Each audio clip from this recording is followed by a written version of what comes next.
Welcome to the Whole Being series, Function, Vitality and Mastery. So we're continuing with the Mastery series. Today we're going to focus on the press up. We're going to do descended versions as well as ascended versions. We're going to do ones from what we call a static point of view, using the ground force reactions and doing what's called closed chain on stable surfaces, and then closed chain with unstable surfaces. Now for me, the most varied functional piece of kit that we have is the Swiss ball.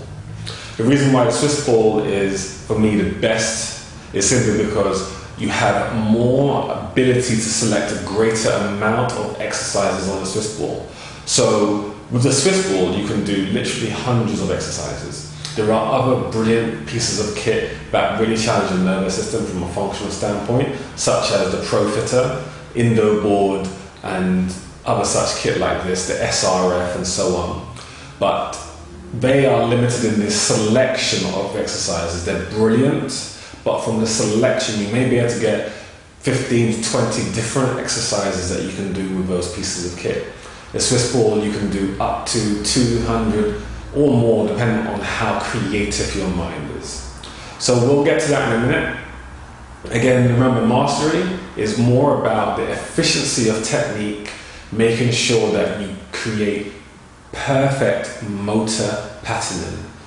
I always teach people, especially my clientele, it only takes one repetition to get an injury. So it's not about performing the exercise, it's about performing the exercise well. If you imagine ballerinas and gymnasts, they do brilliant, sublime technique, but they make it look easy. This is because they have mastery. And to make something look easy, you have to have incredible control and strength. So it's not just about, I can do 100 press-ups, it's about, can you do 20 very good form? And just to share a quick story I had, one of the boxers I was working with years ago, a professional boxer, when he came to me, he said he could do 150 press-ups. So I challenged that and I said, I bet you cannot do 15 press-ups correctly. That's 10% of what he said he could do. He managed 12 once I showed him how to do it correctly. So you're looking at maybe 8% of the amount of reps that he said he could do. So he was obviously doing it with very bad form. So that's why it's all about the form principle. Okay? So remember, obviously, the press-up exercise, it works the upper body primarily, but when you tie the Swiss ball into it, you tie in the lower body as well from a stabilization standpoint, and we'll get to that in a minute. So first of all, there's a few things on the press-ups. When we do press-ups, most people, when they press up, their elbows are stuck out like this, but you can see the position of the wrist. So when they're doing their press-ups, their elbows are typically pushed out to the side, like this, and you can see the wrists are no longer in alignment. So what I would say to people, if you were stuck in a room, and you were to try to prise the door open, nobody goes up to the door like this and pushes the door with their elbows up. They always bring their elbows in close to their body and they drive forward to try and push. But yet, when it comes to press-ups, we change this and we go to this elevated elbow position, which compromises the position of the wrist. So you want to keep your elbows tight into the body, so your elbows are quite close to your sides. So now I'll show you from a down position. So your elbows are here, your elbows are facing towards your legs. So we'll get to the back position in a minute. That's your press up. So your elbows are facing back towards your knees, and it keeps you in good alignment.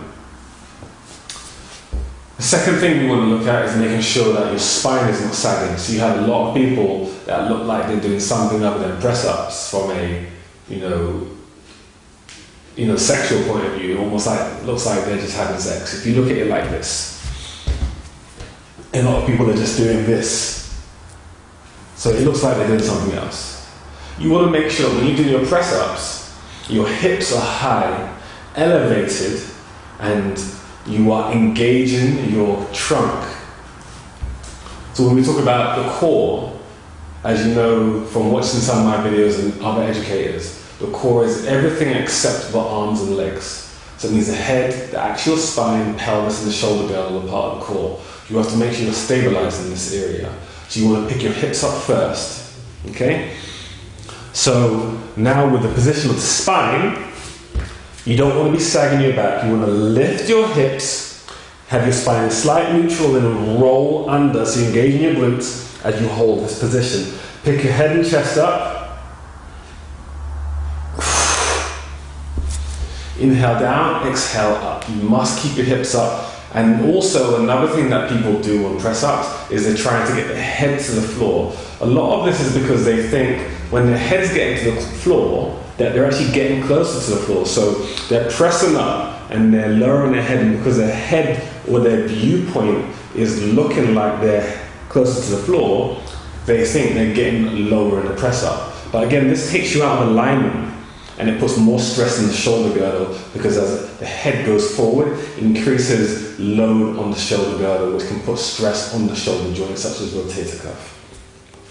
So head alignment, pelvis is up, neutral spine, engage your abdominal wall, lift your hips, lift your chest. That's pretty much how you want to do your press up. So obviously that's the standard version.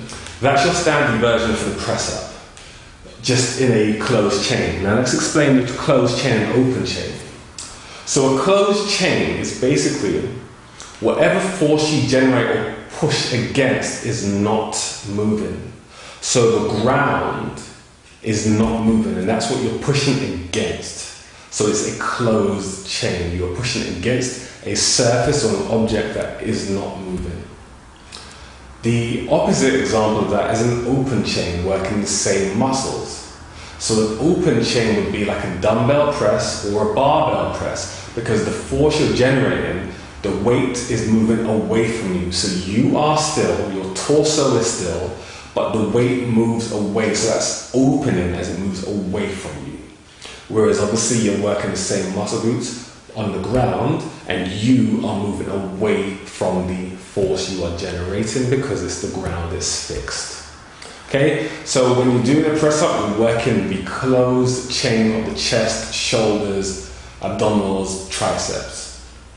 When you're on a bench, you're not really working the abdominal wall because you're in a supported position, but the prime movers of the chest, shoulders, and triceps are being engaged by an open chain format. Okay, so now we're just going to tie in how we would ascend this exercise using a Swiss ball.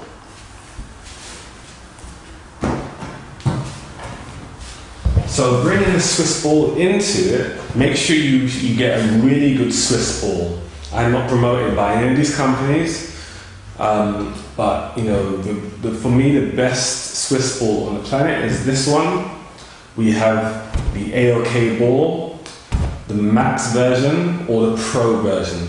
Now these are between, depending on where you get them from, between 45 and 75 pounds, but they are ultra hard and they do not explode. They can deflate if punctured, but they don't explode because they're made from really good material. So with this, when you get into position,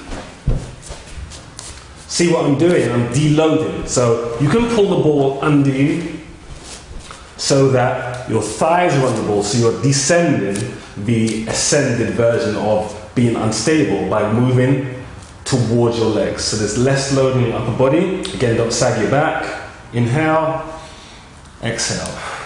You can make this exercise harder by pushing the ball further away. Now you're engaging your legs.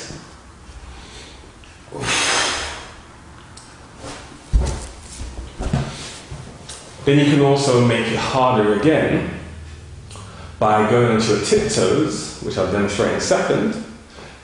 And then also, because now you're even more unstable, there's less grip for your legs, so you're having to engage your trunk even more.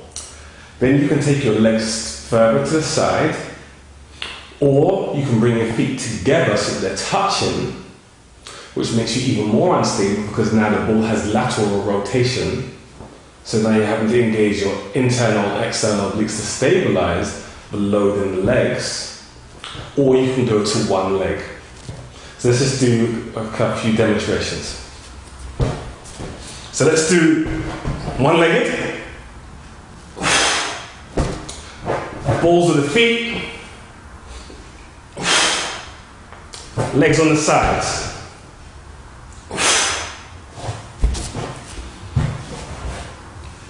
So all of these are ascended versions, and obviously now you're challenging your nervous system. The muscles in your arms are working harder because the ball is swaying more. So it's challenging your nervous system without having to increase load through lifting heavier weight or putting plates on your back. But because your nervous system is challenged, more muscles are on the job, the body's recruiting far more of the nervous system to challenge its instability. So hopefully this helps you think of a few variations on how you can use the Swiss ball in your practice and how you can make the press-up position more fun as well as more functional. Stay whole, healthy, and whole, be in health.